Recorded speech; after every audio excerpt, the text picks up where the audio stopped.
Well, welcome back to everyone, Ripley, and another edition of Smackdown Out of 10. It's a big episode of Smackdown today because we're getting closer and closer to WrestleMania. Lots on this show. We've even got Jelly Roll in action. We've got Carmelo Hayes' US Open Challenge, and we've also got Randy Orton. And after the usual shots of superstars walking backstage, we got a video package showing Orton's attack on Cardona from last week. This led to the Viper making his way to the ring. Spoke about turning on Cody Rhodes a couple of weeks ago and how we've been thinking about his 15th world title a lot over the past few years. Cardona came down to the ring and immediately went after Orton with a mic as a weapon. The segment ended somewhat abruptly with Cardona yelling at Orton as he recovered outside the ring. Not only did this segment not accomplish anything or give us any new information, but ended in the middle of a confrontation. So yeah, I guess it will lead to something later on the show, but it did feel quite sudden the way it cut off. As we then moved on to the first match of the night, Nikki and Brie taking on Charlotte and Alexa. Both teams failed to defeat the tag champs in recent weeks, so they were hoping a win would put them back in the hunt. Before the match could begin, Nia and Lash came out to watch from ringside and talk a little trash about the women in the ring. The Queen had the upper hand at first, but once Bliss tagged in, the Bellas took control as the show went for a break. The Bellas weren't working as heels, but they used some dirty tactics here and there.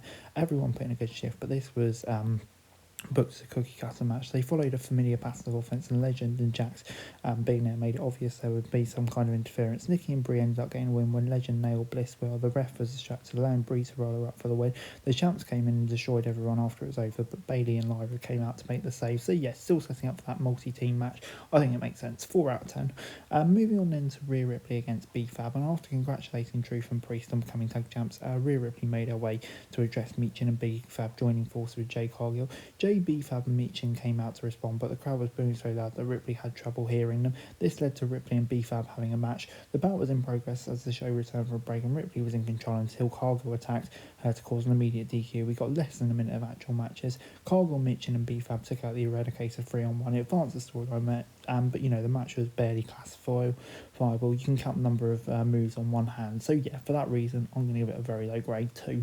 Moving on then to Jelly Roll having his first ever singles match against Kit Wilson. Before the bout started, Wilson grabbed the mic and wanted to recite some more poetry to defend the honour of his mother, but he ended up hitting Jelly with his poetry book instead. Jelly avoided a drop kick and hit an atomic bomb, followed by a reverse atomic bomb and some jabs. Wilson hit a running uppercut to regain the upper hand, but it didn't last long. The Grammy-winning musician kicked out Wilson's finisher before hitting a chokeslam for the pin and win. We knew that it was going to be a comedy match before it started, but credit where it's due. Wilson put as much effort as he would into any match, and Jelly made sure he didn't screw any up. It wasn't good, but it wasn't bad either. I'm going to give it a 4. Moving on into Carmelo Hayes' US Open Challenge, and this week he was shown talking to Tamatonga backstage, but it ended up being Sami Zayn taking the call. Trick Williams came out to watch, blindsided by Zayn backstage earlier in the show. He was distracted by Williams. Zayn took control. It didn't take long for them to make this the best thing on the show so far, and it only got better as they continued. Zayn is a lauded veteran, and Hayes is one of the best stars on SmackDown, so they found their groove. Williams tossed the belt into the ring, but the ref threw it out. Williams accidentally hit Miller with the ref was distracted, allowing Zayn to hit his finisher for the win. I'm going to give this an 8 out of 10. A brilliant match. So many dynamics there with Trick and Miller's history as well, and I think it could lead to something important at Mania. So yeah, this was great stuff and a title change. Moving on into a battered and bruised Jacob Fatu coming to the ring to address what happened last week with Drew McIntyre, who was also there. After he took a moment to say what he needed to say, the Scottish Warrior showed up on the stage looking to beat up Fatu. Aldous joined them and booked an unsanctioned match at WrestleMania, so they wouldn't have to worry about countouts or DQ. Simple but effective segment. We knew this match was coming, but having a special stipulation ups the ante a bit. I thought we could get Hell in a Cell, but no, doesn't seem like it. But yeah, I just love watching these two fight. As we then moved on to Tiffany Stratton, who had a quick backstage encounter with Chelsea Green before she came out for a match with Julia. This was a non-title bout, but Stratton was hoping to win a title shot by getting a win. The first half of this match was pretty standard back and forth, but the champ found herself on the defensive as the show cut to a break. They hit some roadblocks along the way, but most of what we got in this bout was decent. Julia always throws everything she's got in her camp matches, but sometimes the chemistry just isn't there. The beautiful Madness was able to pull off the win with a little help from Kiana James at ringside. Overall, I'm going to give this a 5 out of 10.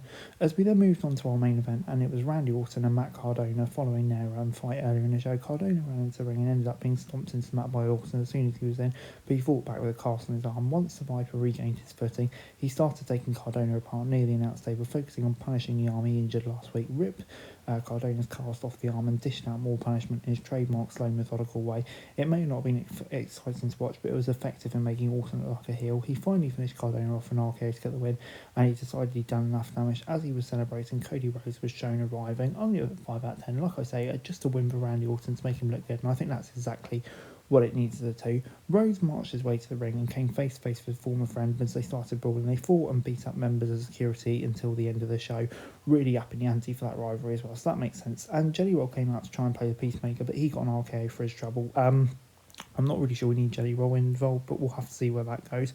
And yeah, while this SmackDown did have some high points, I think probably mainly one, Zayn v Hayes. Everything else just kind of felt a bit mediocre. Jelly Roll's getting more active, so yeah, I don't know where that's going to lead up, but the build guys, that's it for this video. Thanks very much for watching. Remember to like, share, subscribe, follow us on our socials, link in the description below for daily wrestling news, meme and content. Subscribe to our other channels on screen right now, that'd be greatly appreciated. Thanks very much for watching. Peace out.